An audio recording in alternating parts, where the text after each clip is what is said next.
So it is Saturday, March the 23rd, about 10 o'clock at night right now. State of the project. Pretty good.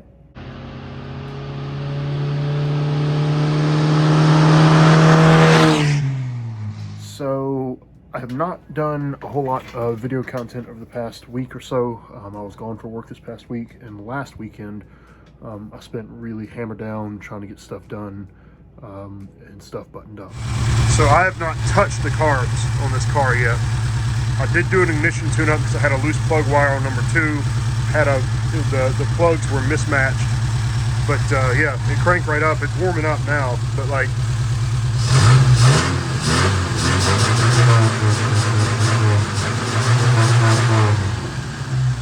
So good.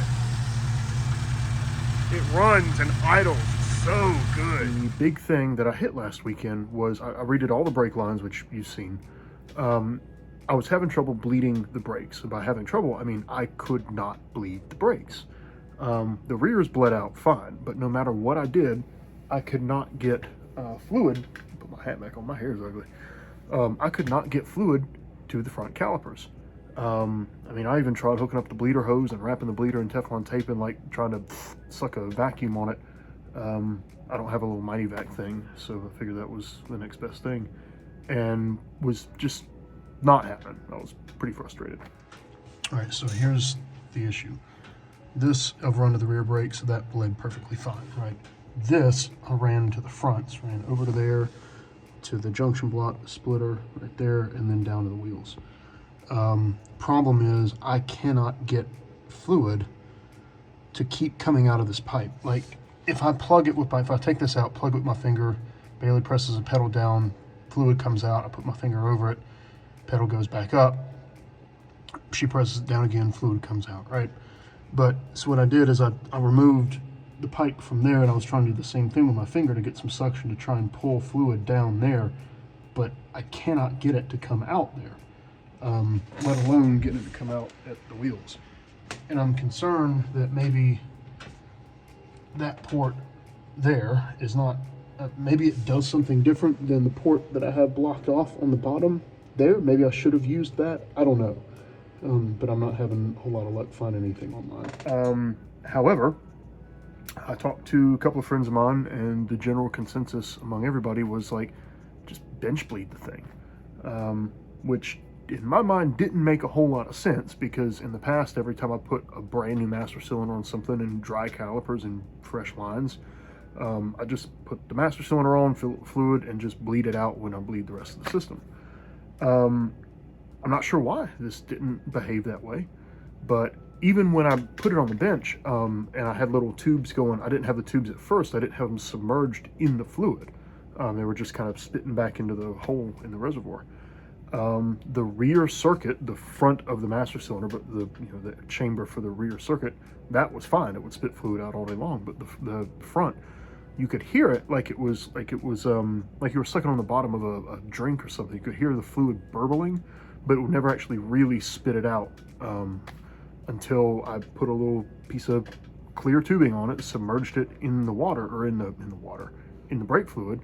And then as I pumped the piston with like a socket extension, it was able to pick up fluid and spit it out. And I think it actually sucked fluid all the way through my bleeder setup, like reverse into the master piston, like into the chamber area.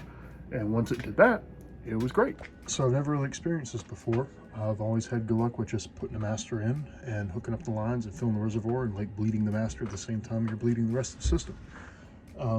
But I had to rig up some bench bleeders to do this. And actually, when I hooked up the one for the rear circuit here, I could just have it puking out in the reservoir and it will be fine.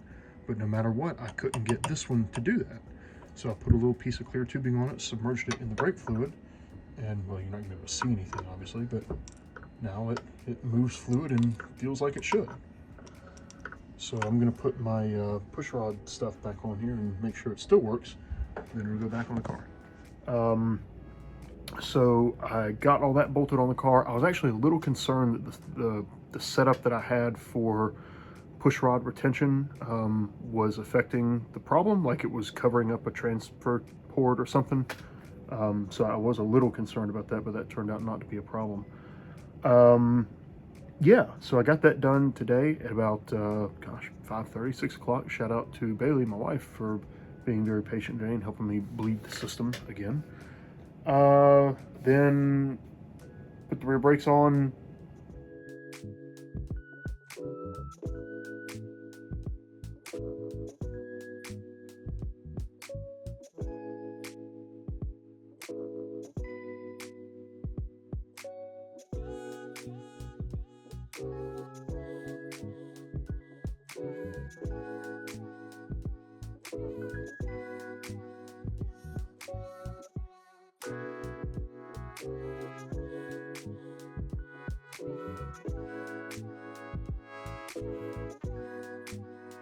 Took it down off the jacks and drove it outside.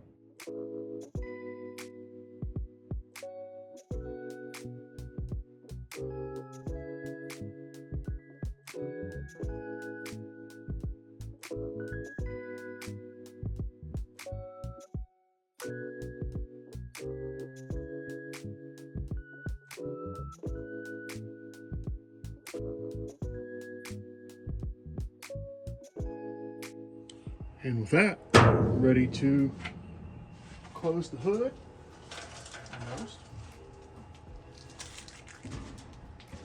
and let her down off the jacks.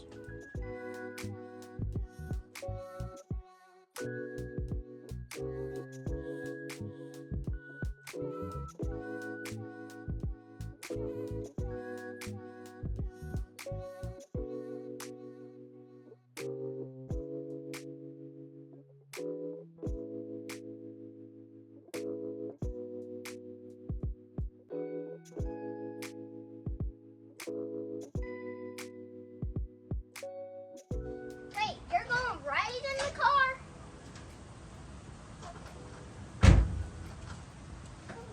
Can I come along? Sure. Hang on, let me get it out. Okay.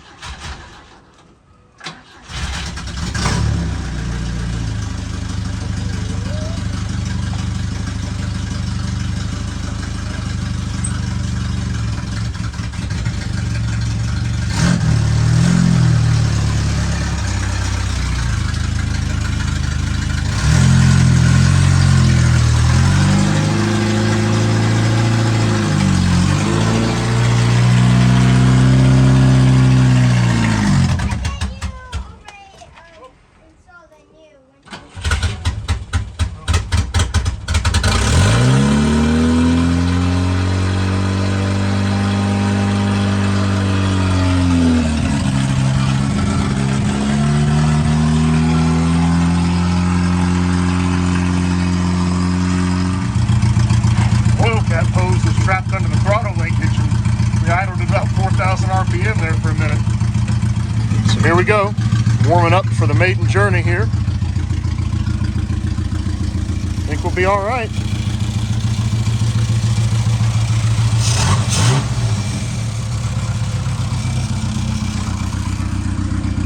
Choke's off. Yep. All right, Liv, did you want to come? No? All right. Tell Mom I'll be back in a little bit, okay? It idled at 3,000 RPM because there was a hose stuck on the throttle linkage. The vent hose for the cap was stuck on the throttle linkage, but other than that, it was fine. So did a few, stop tests in the driveway, and that felt okay. So I figure I'll take it down the road and go out for a rip. So we're not even out of the neighborhood yet. This thing is great. Oh man, brakes work. Oh, shouldn't have started in second gear, dogging it a little. Got to go down this hill. I'm gonna turn the video off for that. It's a little sketchy. Can't see anything but the cracked windshield.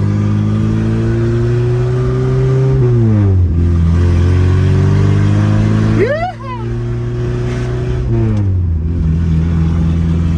It runs pretty good. Oh, this fire. Well, that didn't last long. Down the road and made it a quarter mile before it basically just lost all power. It felt to me like an ignition misfire. And I don't really have any video of this because I was concerned with other stuff. But it felt like it was running on 2 cylinders or something, and then it basically shut off. It would idle a little bit, but you couldn't really put it under load, and I just barely managed to limp it back to the bottom. My neighborhood is, you go up a long, big hill to get into the neighborhood, and it made it, 20 feet up that before it died and came back down. Well, we didn't make it too far. Seems to, we got some smoke. Not sure what that's from. I think that's just paint burn off the radiator. Seems to have lost spark. Or at least has very intermittent spark, because it'll run okay for a little bit and then it starts misfiring and stuttering. Then it'll run okay and then it starts misfiring and stuttering. So yeah, well, walking back from the first drive, that's always a good sign. Pretty sure it just lost spark. But yeah, well, I thought it was spark, but it was not. It is definitely fuel. So I can pull this and I can get fuel out of the tank there, but the fuel pump, when I take that cover off, a little bowl off, it is full of crud. I really should have checked that. I hope I didn't suck a whole bunch down into the carburetors. So what we're going to do is go and get the boat gas tank, put a gallon or 2 of fuel in that, strap it to the roof like some Beverly Hillbilly stuff, and we'll get it back on up the house. So it's definitely a fuel supply issue. Got old Trusty here, did the run to the gas station in the shop to get the boat gas tank, but we're running good again. I'm going to tempt fate, and I think I'm going to drive back and forth here just a little bit.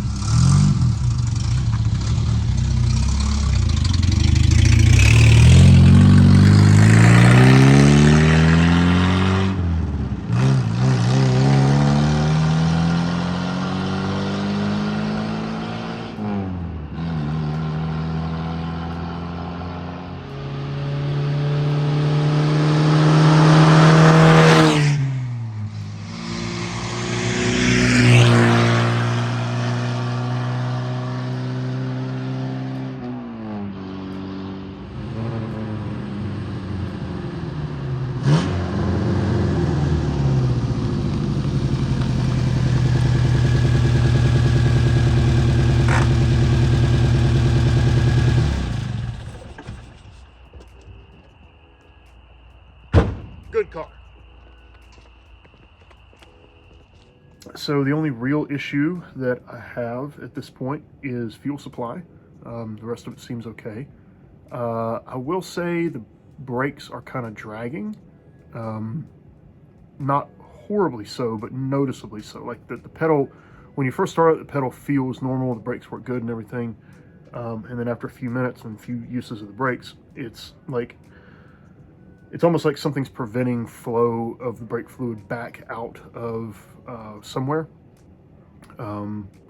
I have my suspicions that the proportioning valve has shit the bed. And with this master setup, I really don't need a proportioning valve. So I think what I'm going to do is just bypass it with a union for testing, assuming it's the rears. I haven't jacked the car up yet. But it feels like the rears, like the car kind of feels like it wants to do this instead of like that. So I bet that's probably borked. I'm just going to bypass that and put a union in it for now to test if it's the rears. See how that goes. The only other thing that I could really think that it could be is maybe my little like washer thing for the back of the master cylinder that holds the push rod in. Maybe it is pushing the piston just a little bit in, but in my mind, I'm thinking like you've got a piston that slides in a bore, right? And as long as like it doesn't, to me, it wouldn't matter. Like if this is the start of the bore, it wouldn't matter if the piston is flush at the back or if it's up a little bit, as long as it's not full of fluid when you do it, and you're not like compressing the fluid after the fact and not allowing it to travel out. Like just because the starting position of the piston is here versus here, as long as you haven't done that with like the whole brake system connected, which I didn't, I would think that wouldn't make the brakes drag, but I don't know. I'm no hydraulic engineer. Yeah. So, oh, the other thing I want to talk about, I scored a couple of awesome deals on Marketplace this week. both totally by happen chance. I think I have a video clip of one that I'll show you in a minute. Welcome back to the channel, and one of the more crackhead things I've ever done. So I'm down in South Alabama for work this week, and I'm sitting at lunch today, and I just opened up Marketplace because I'm an addict and I can't help myself. And the first thing that the Marketplace algorithm decided to show me was this. That is an AQ130C out of some old boat motor. There's the old outdrive over there. There you go. Yeah, so it's nearly free. It's $40. So I'm at this person's house. I don't have my truck. I drove my 960. So we're gonna see if we could get this thing in the trunk of the 960 and get it home for $40. I have confirmed that it spins. The only thing I don't like is at some point the freeze plug came out, but that can be fixed at the machine shop. If the freeze plug's out, I would hope that means the block isn't cracked, but I'm not sure. So we've stripped off the super heavy, but kind of cool looking exhaust manifold there. We've taken off the downdraft. Oh man, a pair of IDA downdrafts would be cool. Huh. Anyway, taking off the downdraft carburetors, the flywheel there, this plate, because I needed specifically a 6-bolt B20, which is what this is, because the big bore kit that I looked up and found a while back is specifically for a 6-bolt B20. The 6 bolts are not particularly desirable. Most people want the 8 bolts because you can then put like B21 clutch stuff on it and life's a lot easier that way. But I have a cheap big bore kit and now I have a cheap B20. So we'll see. I forgot to mention, there were 2 copperheads curled up underneath this thing when I tipped it up. Luckily the woman, before she ran away screaming, had a hoe, and there's one of them there. Pretty good size too. But they were moving pretty slow. It's still a little cool down here. But yeah, so can I get it in the car?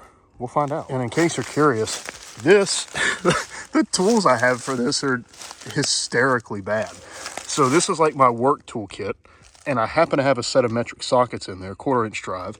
My Milwaukee 1/4-inch impact took the flywheel bolts out.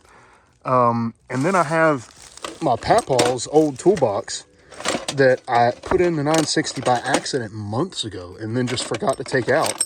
And it had literally everything else I needed to disassemble this motor to this point.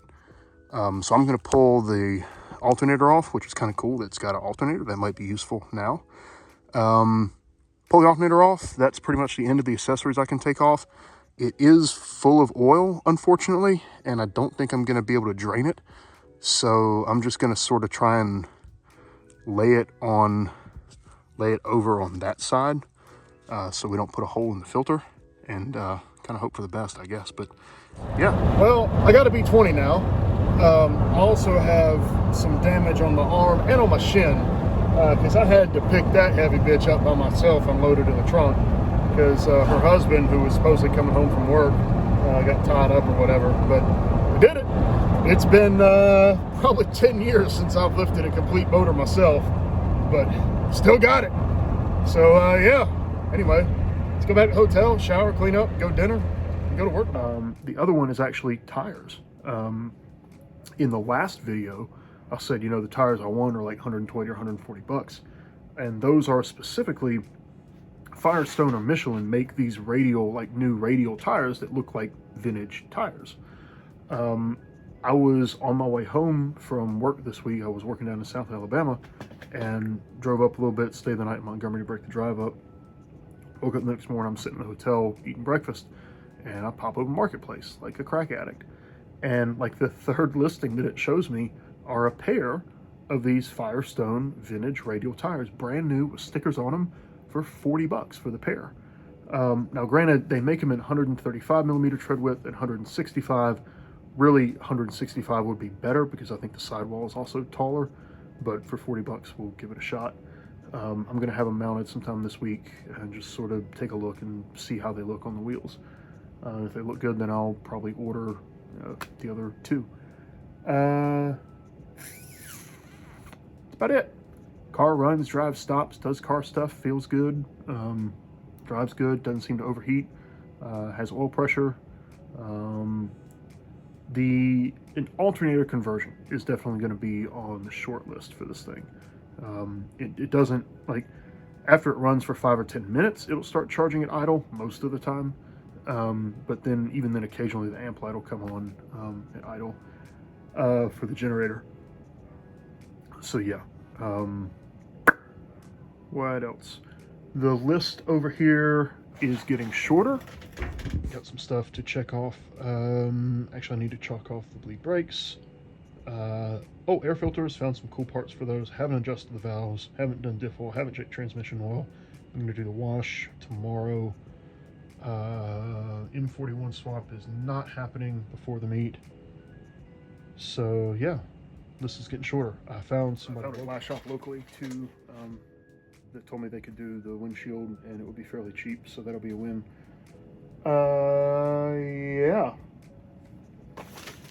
Pile of parts has gotten suspiciously small. Really, this is about the only thing left. Valve cover gasket. Oh, and air filter situation, which I have an idea for.